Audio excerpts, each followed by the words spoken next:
Saludos, ¿qué tal? Muy buenas noches, bienvenidos a la nueva temporada de Zona Deporte que hoy comenzamos. Ya saben, como cada lunes les vamos a llevar el repaso de la jornada, de lo que han hecho nuestros dos equipos sevillanos que han empezado ya la temporada de manera desigual para uno y para otro. El Betis mejor, el Sevilla un tanto peor, por no decir mucho, debido al mal arranque que ha tenido en estos partidos de inicio de liga, donde incluso ya el foco y todas las miradas están puestas en Julen Lopetegui. Vamos a empezar con la jornada, pero analizaremos también el partido de mañana de Champions League y sobre todo también el partido de Europa League del Real Betis Balompié. Y hoy me acompañan para este estreno dos amigos, dos compañeros, dos excelentes profesionales como son Fran Campos de DAZN. Ahora en DAZN, ¿no? Ahora estamos en DAZN. Ahora en DAZN. Muy buenas, querido, ¿cómo estás? Encantado de estar aquí en el estreno. ¿Y el verano qué? ¿Bien? Bien, peleando como siempre. Bueno, mientras que estemos ahí en la pelea, estamos bien. Ha estado ahí un poquito movido, pero bien. Hasta movido. Y todavía queda un poco hasta que no se coloque esto. Ya sabes tú que los inicios de temporada siempre son totalmente complicados. Claro, sí, la verdad que sí. Muchas gracias por venir. También está con nosotros Álvaro Borrego. Muchísimas gracias del Desmarque. Gracias por estar aquí.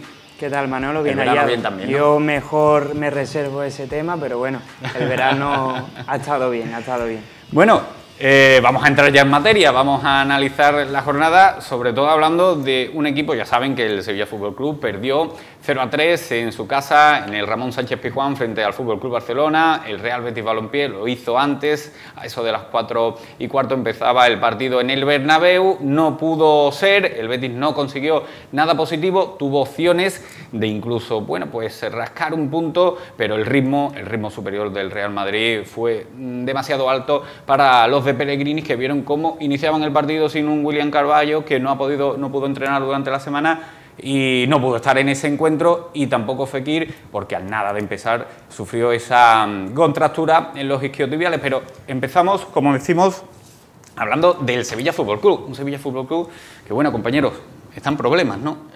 No está carburando, el equipo de Lopetegui empezó con esas dudas con las que terminó la temporada pasada, pero sí es cierto que la temporada pasada ganaba y en esta ocasión pues no está ganando, que es lo que verdaderamente importa.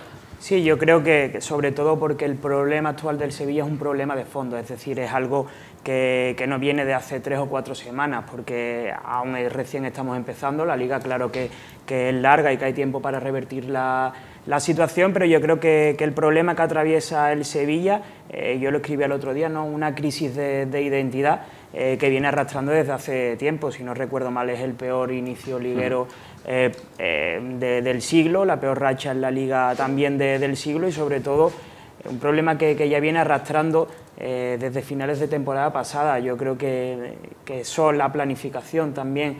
Ha generado quizás más run en la afición, que tampoco ha empezado ilusionada la temporada.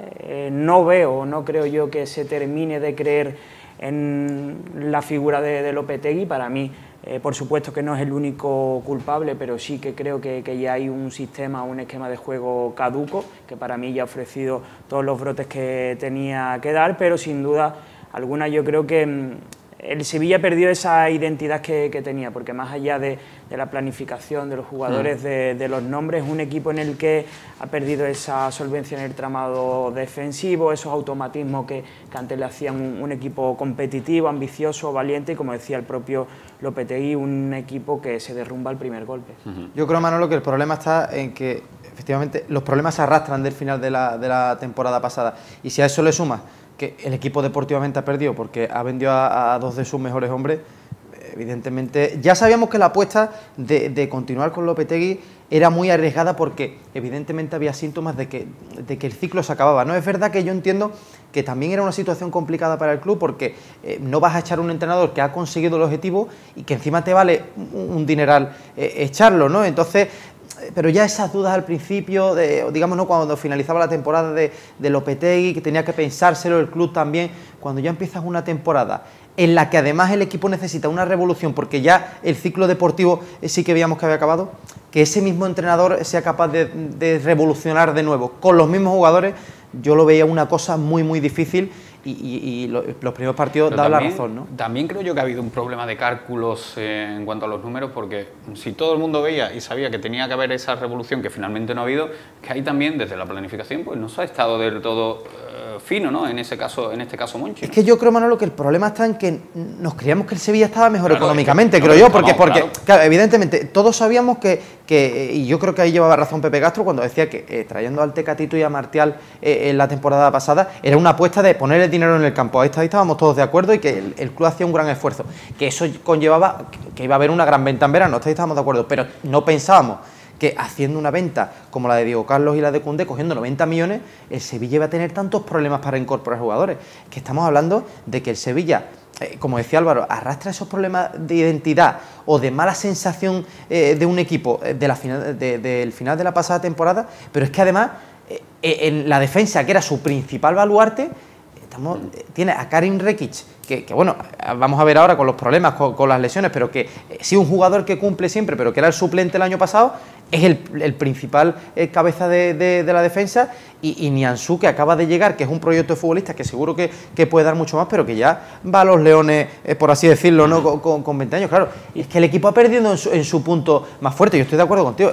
Además, con lo que ha venido, la planificación, yo creo que la planificación del Sevilla, o lo que tú dices, o ha habido un fallo de cálculo, o es que ha arrastrado unos problemas económicos que no conocíamos, pero evidentemente deja mucho que desear.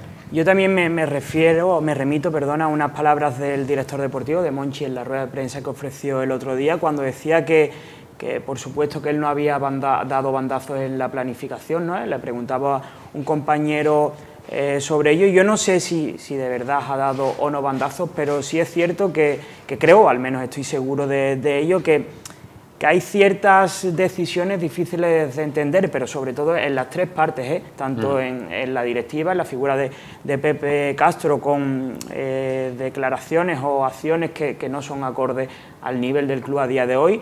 Por supuesto, en la figura del entrenador, con decisiones, por ejemplo, deportivas. El otro día, bueno, no ha confiado en Nesiri y lo pone cuando peor está. Tenía un central natural en la plantilla, aunque fuese de la cantera como Carmona, pero renuncias a tu mejor jugador en el centro del campo, retrasas a Fernando. Ahora Oliver, que venía dejando gratas sensaciones. Son movimientos incongruentes. Es que yo creo que son síntomas. Oliver, que le encanta, claro, es que yo creo que es síntoma un poco de la situación actual que vive el Sevilla. Es que, y eso la grada lo percibe y la afición lo percibe. De hecho, yo creo que bueno, no recordamos porque Sevilla consiguió esa clasificación en Champions, pero el equipo prácticamente desde que gana el derbi, el segundo derbi de la pasada temporada, el equipo va cuesta abajo y es capaz de rentabilizar lo que tenía, pero las sensaciones ya eran malas. Y ahora encima vemos bueno, jugadores que evidentemente están en un nivel de forma muy, muy bajo. Todos podemos poner el nombre, ¿no? Joan Jordán, Rakitic, a eso se le añaden lesiones que ha tenido el equipo, la parte de atrás que pierde fuerza. Yo creo que es que la sensación es de que la situación es muy, muy... A mí la duda que me genera y donde no entiendo muy bien ese aspecto de la planificación es en traer jugadores, por ejemplo, Marcao fuera de forma. Isco, que bueno, también le falta. Januzaj, fuera de forma. Dolber, que también arrastra una lesión. En fin, vale que te traiga uno, dos, pero cuando tú necesitas la aportación de tantos futbolistas, es lo que más me ha chirriado. Por ejemplo, también el central, Nianzú, que vemos que está como desubicado, ¿no? Claro, es que ten en cuenta, Manolo, que viene el chaval bueno, que viene del Paris Saint-Germain, después del Bayern Múnich, son ligas totalmente diferentes aquí, pero claro que es que tiene 20 años. Y además viene un equipo que tiene una exigencia como el Sevilla, que sabemos que el objetivo es clasificarse para la Champions. Claro, el primer partido, fíjate lo que estamos hablando, ¿no? Y el primer partido ya lleva un día aquí aterrizado y tiene que salir de titular porque Sevilla no tiene nada más. Yo estoy de acuerdo contigo en que la planificación, no sé si era por esa situación económica tan difícil que tiene el club que no conocíamos, pero la planificación deja mucho que desear cuando el Sevilla... todos sabíamos, yo creo, y perdón Álvaro, yo creo que todos sabíamos lo que iba a ocurrir con el Barça.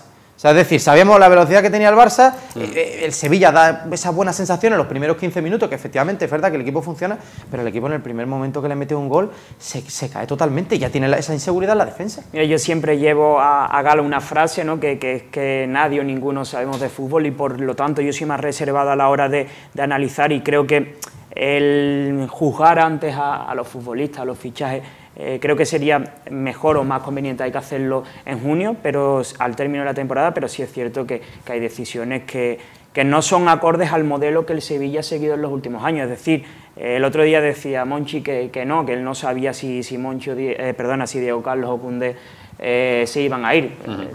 Ya era vox populi, todo evidente, el mundo, claro. Pero por lo tanto tú tienes que prever ese recambio no puede llegar con la liga empezada, como llegó Nianzú, dos futbolistas que llegan libres, como Isco y Januzaj. Esa gestión se podía haber realizado mucho antes, sobre todo para tener el ritmo de competición que luego Lopetegui ha señalado. En el caso del belga, el entrenador era claro el otro día, este futbolista no viene con el ritmo de competición, necesita 3 o 4 semanas. Que le quedaba bastante, decía. Luego se hablaba mucho de las figuras de un delantero goleador, que en este caso Dolberg, al menos de momento, a tenor de lo demostrado, no lo es. Es cierto que tuvo buenos números en el Ajax, en Francia en ninguna de las 3 temporadas, solo en una, si no me equivoco, ha superado los 10 goles y sobre todo que yo creo que ha habido un envejecimiento de la plantilla notable. En el carril derecho no hay garantías. El equipo es peor que el de la temporada pasada, si ese es el problema, que es un equipo que arrastraba malas sensaciones, es que ha empeorado deportivamente. Entonces, sobre todo, algo que me preocupa es el triángulo que tantos éxitos le ha dado al Sevilla, Fernando, Diego Carlos y Koundé. Claro. No solo es que se le hayan ido los dos centrales, sino que Fernando ya no tiene tanta capacidad para aguantar una carga de minutos excesivos. En el Sevilla, jugándose una final cada semana, tampoco se pueden dosificar esos esfuerzos a día de hoy. Y el Sevilla, claro que lo puede pagar caro a lo largo de la temporada. A mí lo que me llama muchísimo la atención es que un equipo y un entrenador, Julen Lopetegui, que tenía el índice de victorias más alto de la historia del Sevilla Fútbol Club, desde el derbi que hemos comentado hacia acá, solamente ha ganado, creo que son 7 partidos oficiales. Es que los números están ahí, ¿no? Claro, es poquísimo. Es que, claro, nos centramos en las sensaciones y la clasificación para la Champions tapa un poco todo, pero es que las estadísticas que tú has dicho es que están ahí. El equipo ya venía en caída libre y la sensación, yo creo, la certeza que tenemos todos era, había acabado un ciclo.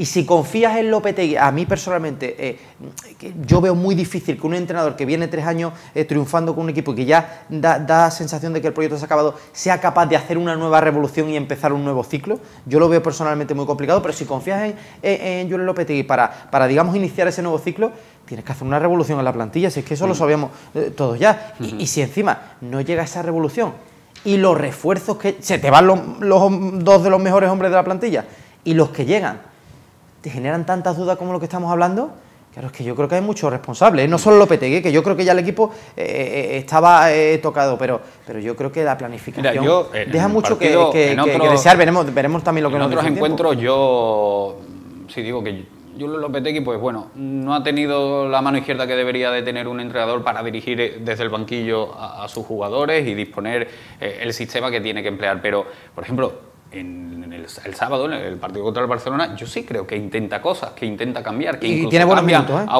un sistema con 3 centrales, 2 carrileros, pero es que se ve que ahí hay falta todavía, no sé, dentro de un mes, pero todavía falta calidad en la defensa del Sevilla. Y te digo una cosa, Manolo, es que además yo creo que cuando hemos alabado al Sevilla de Lopetegui, hablábamos de un equipo que competía, que te daba una seguridad, era un equipo fiable, que tú sabías cuántos partidos ganó el Sevilla de Lopetegui por 0-1, 2-1, un equipo que consistente, que tenía esa regularidad, que tenía esa fiabilidad. Claro, ahora estamos hablando de un Sevilla, como tú dices, que el otro día frente al Barça tiene 20, 25 muy buenos minutos, con muchas ocasiones. Claro, si le falta gol, no materializa esas ocasiones, tiene un problema, pero es que lo decía él, mandíbula de cristal, porque en el momento que le dan el primer golpe al Sevilla, ya es cuando se desmorona completamente. Entonces estamos hablando de un Sevilla completamente diferente al que Lopetegui llevó a lo más alto. Este no es el Sevilla de Lopetegui que ganó la Europa League. Por eso hablaba yo de esa crisis de identidad, sí, porque no sé si es en la figura del entrenador, si es que hay deficiencias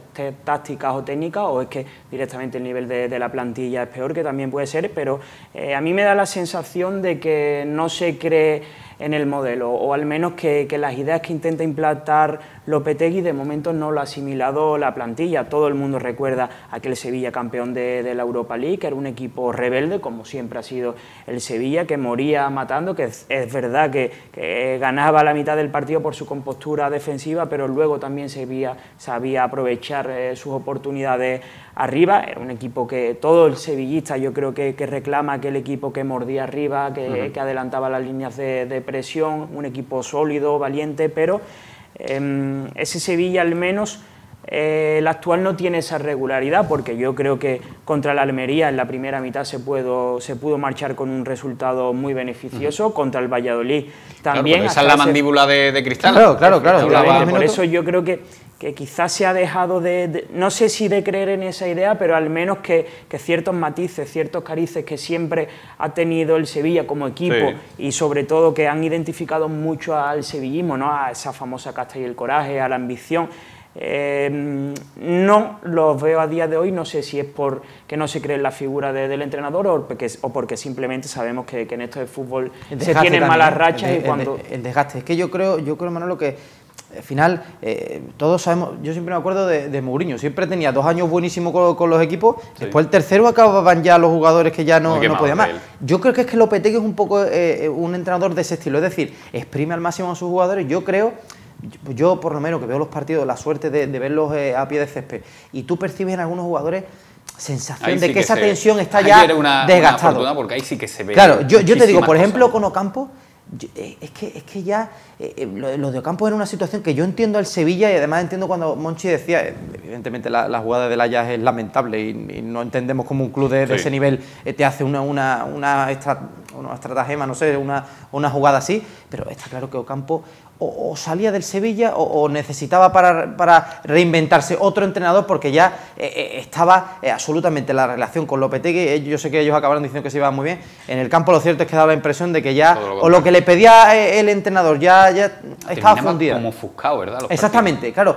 Esa tensión, yo creo que cuando tú le estás apretando a los futbolistas, que yo creo que Lopetegui lo ha hecho muy bien, si es que ha hecho historia en el Sevilla, pero ya hay relación, no sé si por jugadores más veteranos, si por el físico, si porque no llega, ya está desgastado con muchos jugadores. Además, estamos hablando de jugadores como Joan Jordán, que es de su total confianza y que hace mucho tiempo que está fuera de su nivel. Yo creo que hay un factor ahí psicológico también. Hay otra cuestión que no entiendo por qué no se hace, que el aficionado no la entiende por eso mismo, ¿no? Porque la economía, pues es difícil de entender que un equipo como el Sevilla, que ha estado 3 años consecutivos yendo a Champions, pues tenga problemas económicos y no pueda apostar por un delantero que yo creo que le hubiera venido, que de hecho se ha interesado por él, pero que no ha podido pujar, como es Adí, el de la Almería, que finalmente se la ha llevado a la Real Sociedad, un delantero que le hubiera venido perfectamente bien al juego de ataque del Sevilla. Quizás parecido a En-Nesyri, pero para mí, un poquito más de calidad que En-Nesyri. Al final no es por poner excusa, porque por supuesto... Yo voy, y perdona, y te dejo, era porque dentro de esa revolución que necesitaba o de esa otra forma de jugar, le hubiera venido muy bien salir.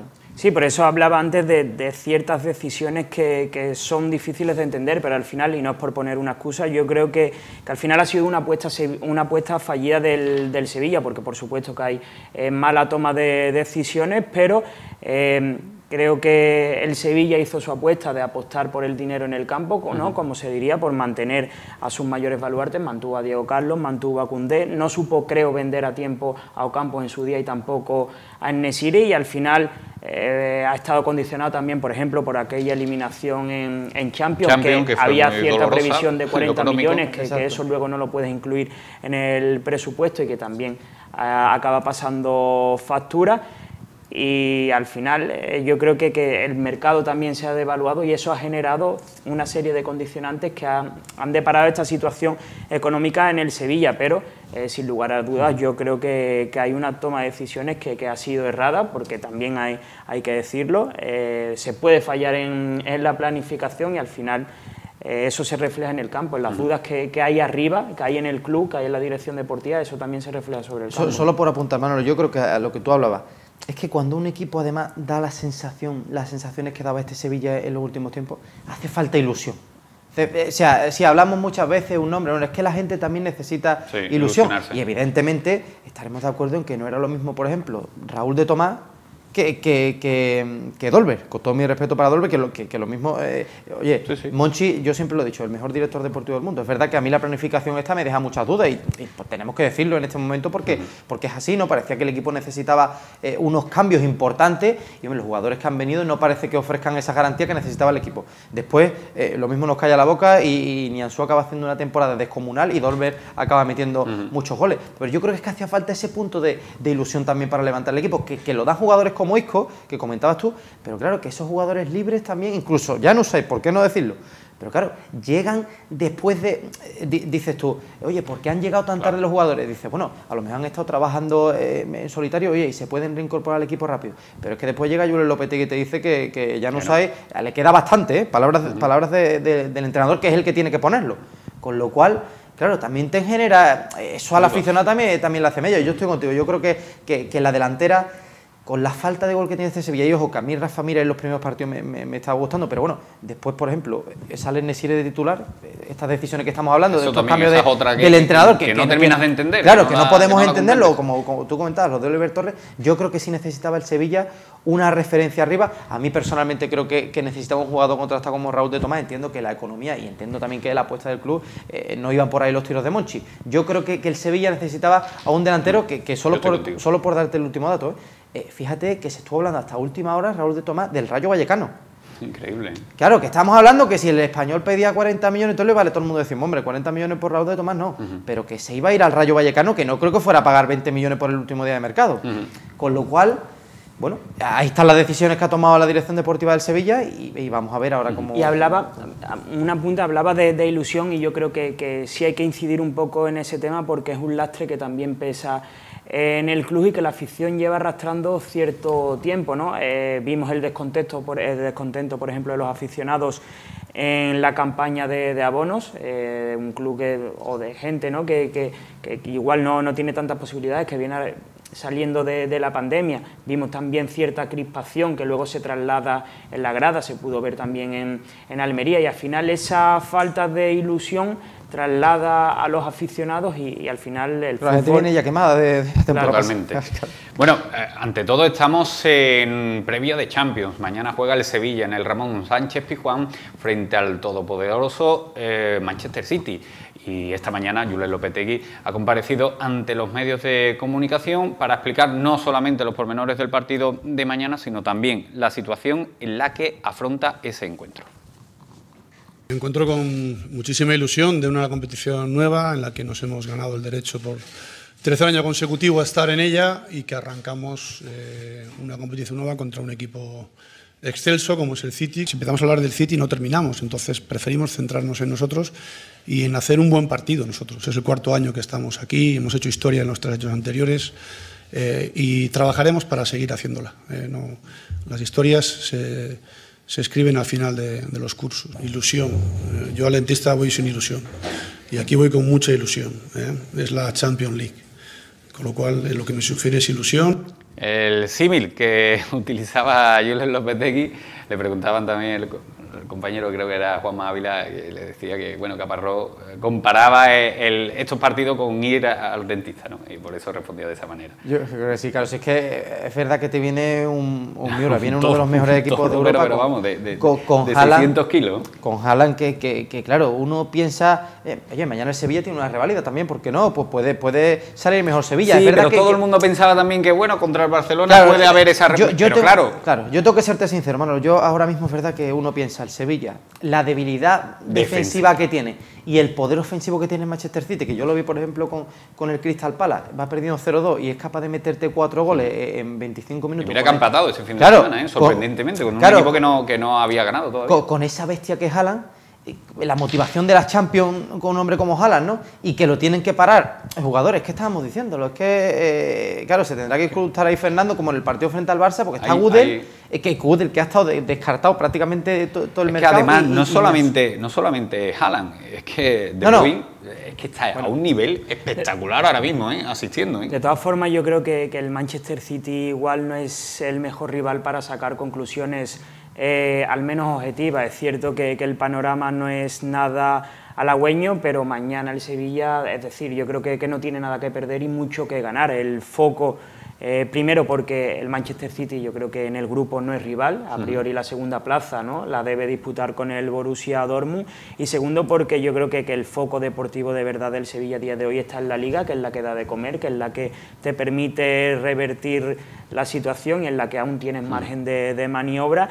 Y mañana, bueno, el Sevilla es verdad que se transforma ante grandes escenarios, que probablemente mañana no sean muy esperanzadoras los pronósticos, pero yo creo que mañana no es un partido por el que se puedan sacar de verdad conclusiones. Pero el que va al campo, Álvaro, no creo yo que le dé igual cómo sea el resultado. Las yo te formas entiendo. también son importantes. Claro, pero sí, yo estoy con Álvaro en ese sentido. Es verdad que mañana no es un día para sacar conclusiones, y entiendo que es verdad que el equipo tiene más que ganar que perder, pero ojo, tal como viene Sevilla, te mete el City como el otro día 3. Os voy a meter en un compromiso, porque para eso venía, así que yo lanzo la pregunta, pero no sé si veis, si mañana se produce una derrota, y depende de cómo se produzca la derrota, claro, si veis que Lopetegui puede peligrar en el puesto. Yo creo que la idea del club es aguantarlo hasta el parón, teniendo presente que hay 3 partidos después que son fuera de casa, que bueno,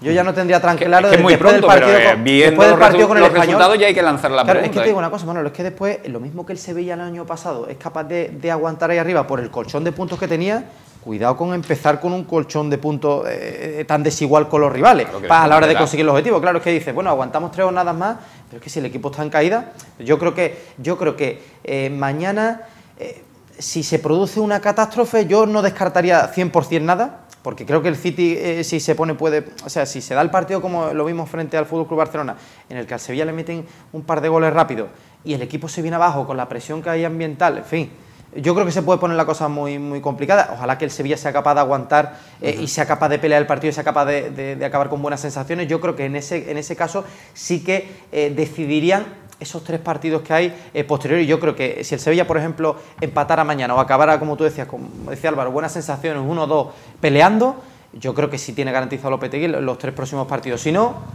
yo no garantizaría nada. A ver, yo creo que Lopetegui tiene el crédito suficiente como para al menos poder pensar en que puede levantar esto, al menos así lo reflejan sus números en los 3 años anteriores, pero aunque sea un poco prematuro, es verdad que como decía antes, cuando ciertas voces dejan de creer, cuando ciertas voces dentro y fuera del club dejan de confiar, cuando se establece un cierto clima de desgaste, más allá de lo que pueda ocurrir con los resultados, quizás pueda llegar a ser mejor en según qué situación, curar la herida a tiempo o poner el parche antes de que la herida pueda ser mucho mayor. Claro.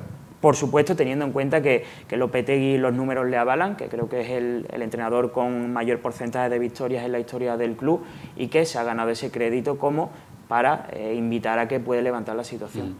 Una clasificación de la Liga que se ha quedado después de este fin de semana de esta manera, de esta forma, que vamos a ver ahora en pantalla, donde vemos que el Real Madrid, pues bueno, está sobrado. Este Basmoto, el Real Madrid, la verdad es que Real Madrid-Barça tiene pinta este año. Sí, yo creo que se va a acercar incluso a esa Liga de los sí, es verdad, no en aquel estilo, porque te acuerdas que ahí con Cristiano y Messi, bueno, dando jugadores que eclipsaban completamente al resto, yo creo que este es un Madrid totalmente compacto, una roca muy difícil de ser capaz de hincarle el diente, que te da la sensación de que va a costar muchísimo ganarle, y un Barça que sí, evidentemente, con el desembolso que ha hecho, claro, tiene esa dinamita arriba y es capaz de ganar cualquier partido. 10 puntos tiene el Barcelona, segundo clasificado, tercero el Villarreal, también con 10 puntos, el Betis ocupa la 4ª plaza con 9 y quinto es el Osasuna, y ya el Sevilla, la posición 16ª, con 1 punto,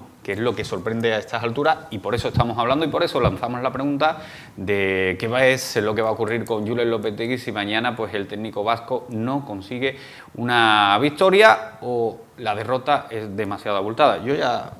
Es que creo que también, y volvemos atrás, esto viene mal parido desde el inicio, porque cuando hay una reunión en junio, que bueno, todos sabemos que hubo una reunión entre el técnico y Julen Lopetegui y decidieron pues continuar, hubo dudas por parte de los dos. Hubo dudas por parte de Julen Lopetegui, que no sabía si había tomado la decisión más adecuada, y hubo parte también de dudas por parte del club, de que tampoco estaban confiando mucho en un técnico del que no le gustaba el juego que había realizado, ¿no? Recuerdo la última vez que hablamos que me preguntaba si ya damos por sentada correcto, la ¿no? continuidad Fíjate, de Lopetegui. Fíjate que más o menos fue en mayo la última vez que...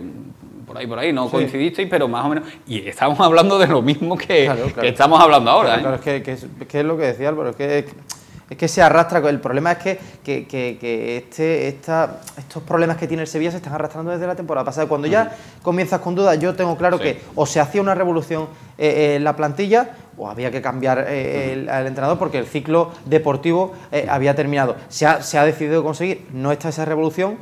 El riesgo es muy grande. Totalmente. Y vamos a ver también las estadísticas oficiales de la Liga, de los números de los jugadores del Sevilla. En goles, pues, está Rekip, Rafa Mir y también Oliver Torres, y un gol cada uno. Y en los disparos, pues, por ejemplo, llama la atención que sea Eric Lamela, que sea Rakitic, que sea el Papu, jugadores de segunda línea, y que, bueno, pues no esté Rafa Mir. No, en Nesiri está con un disparo y que no estén esos dos futbolistas por encima, ¿no? Llama mucho la atención en esos casos tal extremo, ¿no? Es que yo creo, Manolo, que eso también es sintomático del Sevilla, porque Rafa Mir, por ejemplo, a mí, evidentemente, está peleando con el Nesiri, es que el Nesiri lleva muchísimo tiempo mal, entonces a mí me sorprende mucho que Rafa Mir no haya tenido estos 4 partidos que llevamos de titular y jugando 60-70 minutos, que yo creo que entonces esa estadística cambiaría, porque, por ejemplo, cuando estuvo en Almería de titular, él jugó mucho, jugó mucho para los compañeros y posibilitó esta estadística que tú estás comentando de Lamela, que recordemos que tuvo 3 o 4 ocasiones, ¿no? Es que unos vaivenes también en el equipo que cuando no se comprenden tantos cambios y problemas en la dirección deportiva y de decisiones del entrenador, es que es un cúmulo de cosas que es que esto nos lleva a la situación complicada que está viviendo el Por Sevilla. eso hablábamos antes de planificación. Yo creo que habría que preguntarse si de verdad se ha fichado lo que el equipo necesitaba, ¿no? En la figura de Isco, un futbolista que le puede aportar mucho al equipo, pero al final puede haber exceso de jugadores con calidad en esa zona de 3/4 o jugadores de un perfil similar, véase Suso, el Papu, el propio Isco. Y quizás no haya la figura de un delantero goleador, un jugador distinto, a Rafa Mir distinto a Nesiri, que se fabrique los goles, que te dé más argumentos, que te dé argumentos por tanto campo arriba. que tiene muchas veces para avanzar es lo que también necesita. Claro, y eso al final se ve también reflejado en la estadística. Aún así, a mí Eric Lamela es un futbolista que me deja sensaciones dispares, porque yo creo que le ofrece muchas variantes al equipo, pero que luego se le nublan las ideas cuando se pone de cara a gol, ¿no? Creo que ha fallado 3 o 4 mano a mano clarísimas, y eso al final el equipo lo acaba pagando, aunque sí creo que al Sevilla le ofrece muchos más argumentos en ataque. Bueno, vamos a marcharnos unos minutitos a publicidad. A la vuelta tenemos que empezar también con el bloque del Real Betis Balompié. No se vayan.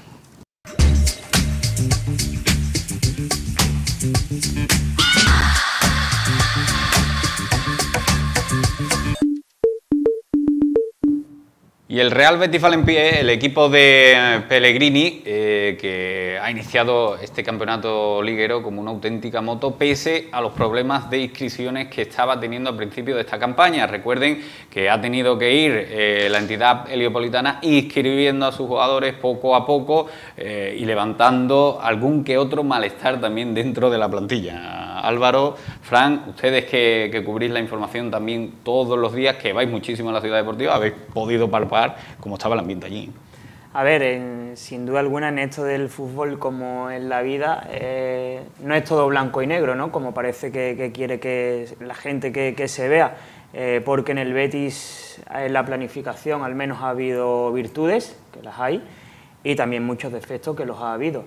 Virtudes porque se ha sabido mantener al bloque de la plantilla que se hizo al equipo campeón, porque yo creo que esa cohesión del grupo también es un aval para este equipo, ¿no?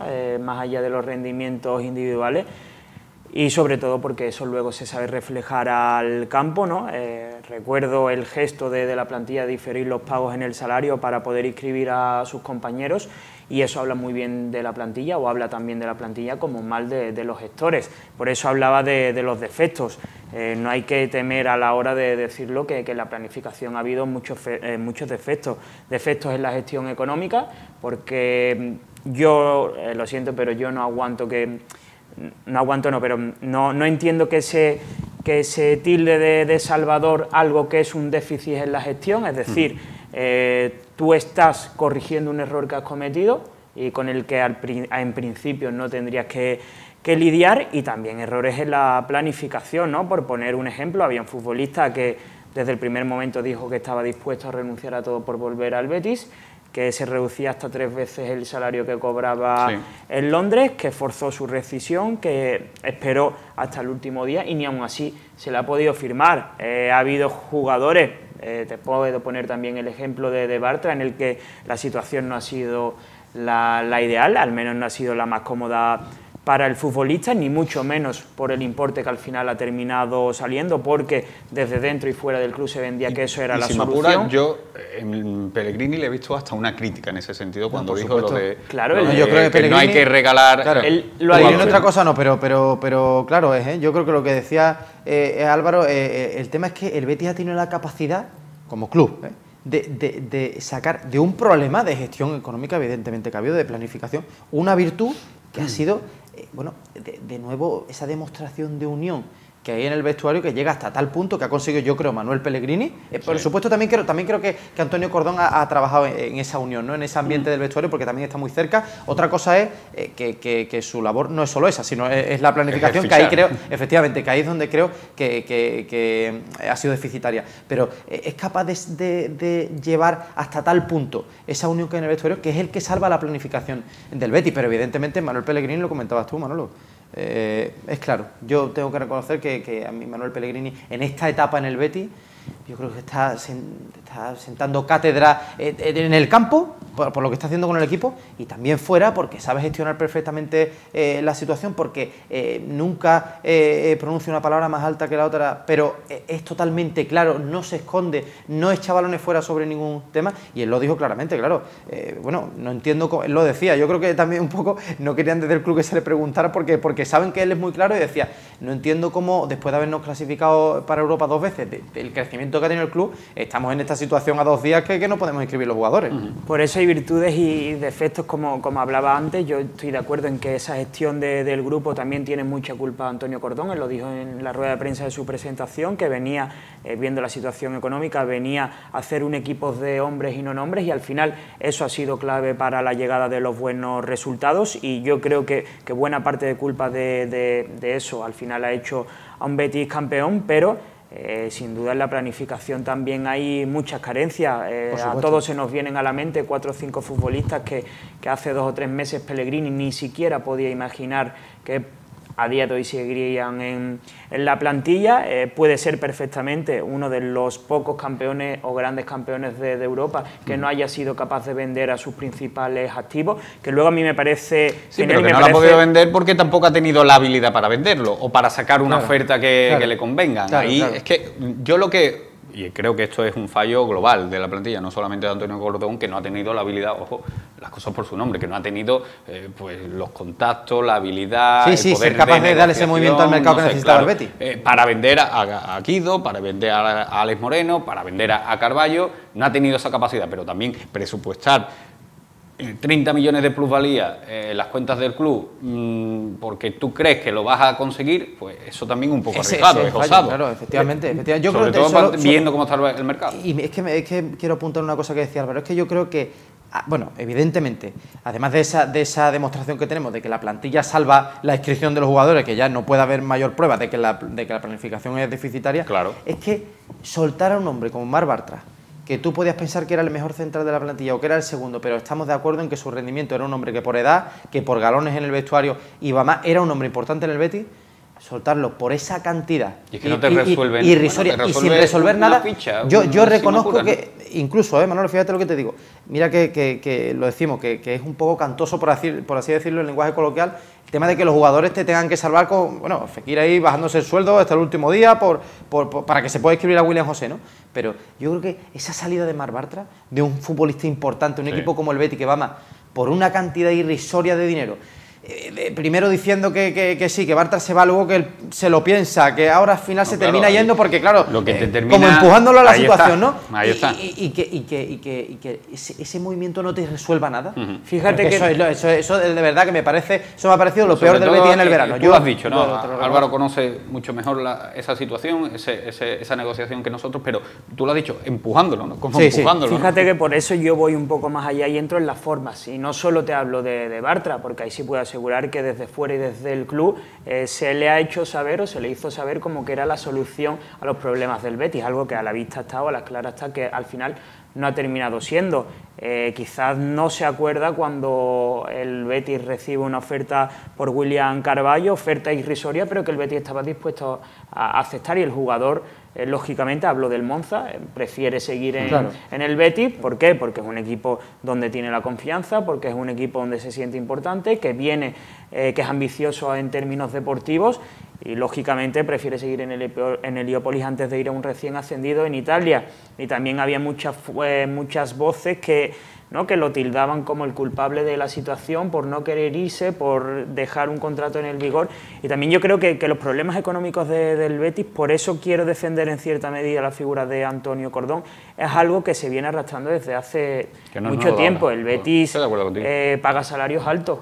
Es verdad que en su día hizo una apuesta porque para atraer a futbolistas de esa talla tenías que darle una serie de variantes o de un atractivo que no era el deportivo y sí era el económico, pero cuando haces contratos largos, cuando pagas salarios muy altos, porque hay futbolistas que perciben un salario que no es acorde a su rendimiento en el campo, y en eso yo lo tengo claro, al final ese es un problema también que te condiciona a la hora de poder moverte en el mercado. El Betis tiene en torno a 4, 5, 6 futbolistas que tienen un salario Champions en un equipo que no está jugando la Champions. Claro. Y eso pesa.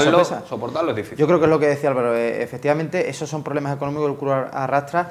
No podemos echarle toda la culpa a Antonio Cordón. Es verdad que, hombre, de un director deportivo como Antonio Cordón, esperamos que haga grupo como lo ha hecho con Manuel Pellegrini, que yo evidentemente le doy el mayor porcentaje a Pellegrini, pero que también creo que tiene culpa a Cordón de haber llevado al Betis a esta situación tan positiva, entre comillas, que lo deportivo es capaz de salvar lo institucional, por así decirlo, ¿no? En un mercado como este, pero evidentemente también se le exige que lo que tú comentabas, Manolo, que tenga esa habilidad de haber movido el mercado, esa expectativa de una gran venta que ahora no llega, claro.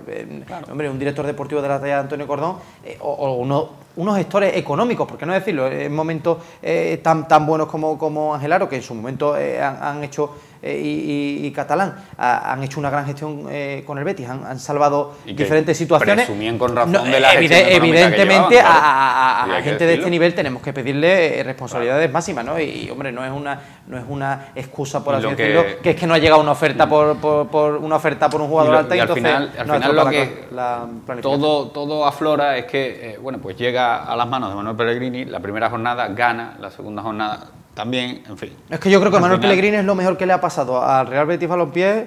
Bueno, de Serra Ferrer te diría, pero bueno, de las mejores cosas de su historia, Betis, sin ningún tipo de duda, por lo que está haciendo desde que llegó, por lo menos para mí, que es verdad que decimos Pellegrini mejor entrenador de la historia. Oye, está el debate ahí en el beticismo. Sí.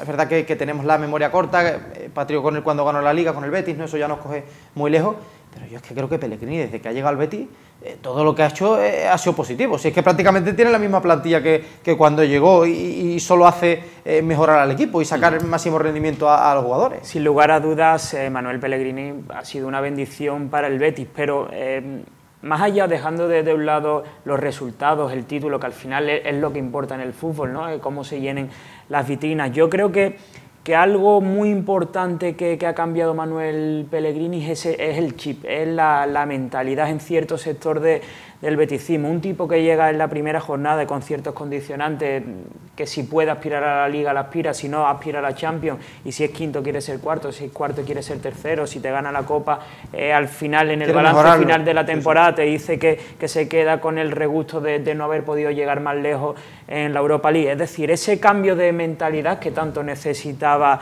el beticismo, ¿no? Ese saber entender el man que pierda. Man que pierda para mí es la imagen del Betis en el Santiago Bernabéu. Un equipo que, sin hacer su mejor partido, porque podremos coincidir en que quizás no, si la figura de William Carballo, si la figura de Nabil Fekir le faltó fluidez en el centro del campo, sí. Pero es un equipo que siempre compite, que no pierde nunca la cara, que no modifica su sistema, esté quien esté enfrente, y eso al final denota un equipo con personalidad, valiente, y sobre todo, lo más importante, que también es ganador.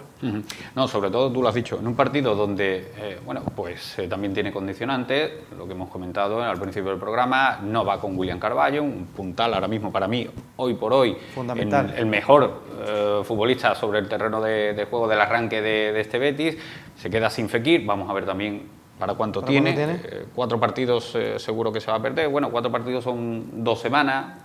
Claro, es que como el calendario se comprime ahora, después ya es verdad que llega el parón, sí, es cierto que es difícil que llegue, pero yo estoy contigo, Manolo, y con lo que decía Álvaro, es que a mí el Betis me dejó una buena sensación el otro día en el Bernabéu. Yo tuve la sensación de que aguantó frente al mejor Madrid de la temporada, te diría. Un Madrid muy poderoso físicamente, en su estadio, además ya te digo, con las mejores sensaciones, creo yo, de la temporada, y el Betis supo estar ahí hasta el final del partido. Que es verdad que no tuvo, le faltó tener esas ocasiones, ¿no? Esa posibilidad de sacar algo más. Vale, cierto, pero que aguantara ese Madrid al ritmo que imponía con Tchouaméni, con Benzema, con Vinicius en un estado de forma espectacular. Yo creo que simplemente el hecho de aguantar ya es un gran síntoma de lo que decía Álvaro, de que Manuel Pellegrini le ha cambiado la cara a este Betis y ya no solo le ha dotado de una consistencia, que yo creo que cuando llegó era el principal déficit que tenía el equipo, que era un equipo que se descomponía en cualquier momento, sino que además, cuando pierde, cuesta sudor, sangre y lágrimas ganarle al Betis. Yo creo que eso es lo mejor que puede tener un sobre equipo. Todo porque hay maneras y maneras de vender, amén de la polémica arbitral, ¿no? Que hubo, penalti que para mí era. Al final el equipo, no, solo hay que ver la zona mixta al término del partido. Canales y Guido dijeron abiertamente que el Betis había ido allí a ganar, y ese chip denota la ambición que tiene un equipo que terminó en el Santiago Bernabéu ante el vigente campeón de Liga, el vigente campeón de Champions, terminó los 5 minutos de descuento en campo rival. Entonces eso habla también muy bien de lo valiente que es este equipo. Vamos a ver las estadísticas también, los números, a través de esas estadísticas de la Liga, y vemos como, por ejemplo, pues a mí me llama la atención, por ejemplo, 5 tiros a portería de Borja Iglesias y son 4 goles. Esa eficacia, Manolo, es que es la que te da... lo hablamos antes en el Sevilla, es que el Sevilla tiene buenos minutos, pero le falta un hombre arriba que culmine. Es que el Betis tiene a Borja Iglesias en un estado de forma espectacular, también Juanmi empezó Juanmi bien. Tiene, por ejemplo, 4 tiros y 2 goles. Y fíjate esa eficacia es la que te hace estar arriba. El fútbol al final se define en las áreas, lo decía hoy Lopetegui, y es la realidad. Marcar y no por encaja. Eficacia es Canales, que no ha tirado, que ha tirado una vez y gol. Que probablemente a mí el partido que más me haya gustado de Borja Iglesias ha sido el único en el que no mete gol, porque yo creo que está destapando un abanico de virtudes que antes no las veíamos. Es mucho más que un delantero, no es solo goleador, no solo tiene efectividad, sino que brega con los rivales, abre espacio a esa segunda línea, es asociativo. Yo creo que le ofrece mucho más argumentos a la delantera que solo gol. Y fíjate lo que hablábamos, Manolo, solo por apuntarlo, porque es que tengo que decirlo, ¿no? La importancia que tiene un entrenador como Manuel Pellegrini, que hablamos, imagínate, venía cobrando un salario importante, porque estamos hablando de un técnico de nivel, ¿no? Lo que le pagas al año, ¿no? Dices, es un salario alto.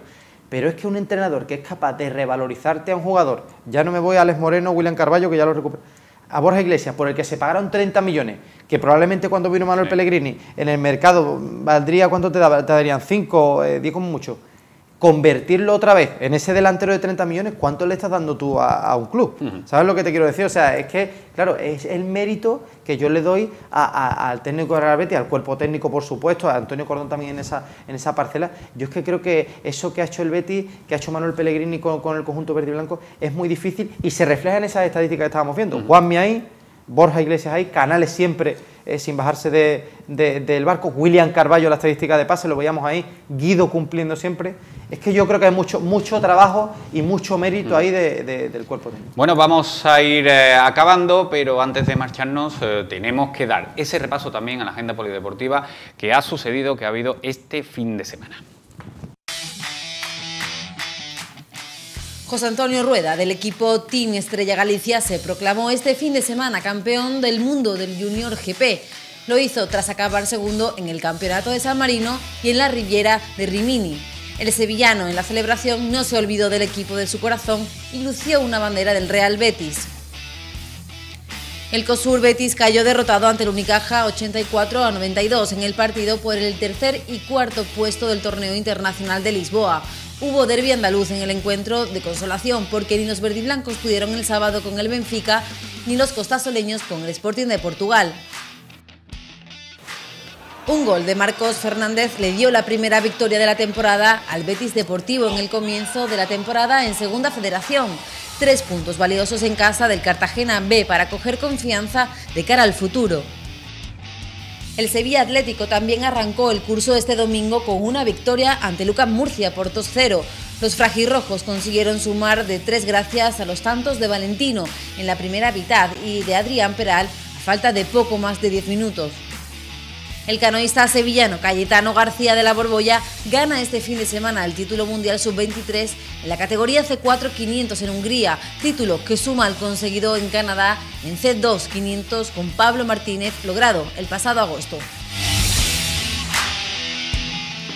Y un apunte de última hora antes de marcharnos que me apunta, valga la redundancia, mi compañero Josema Guardiola, diciendo en sala de prensa que más quisiera el City tener la historia en Europa que tiene el Sevilla. Bueno, pues con ese apunte nos vamos a marchar porque nos quedamos, no podemos ni comentarlo porque nos tenemos que marchar. Gracias, Fran, gracias, Álvaro, muchísimas gracias por estar aquí. Ya sabéis que esta es vuestra casa y que en futuros programas pues os llamaré para que encantado siempre de estar aquí contigo. Gracias a los dos amigos y gracias también a mis compañeros, a Josema y a Juanma, que han estado tras las cámaras. Nosotros acabamos este primer programa de la temporada de Zona Deporte, emplazándoles al siguiente, al lunes que viene. Así que pasen una buena noche. Hasta luego.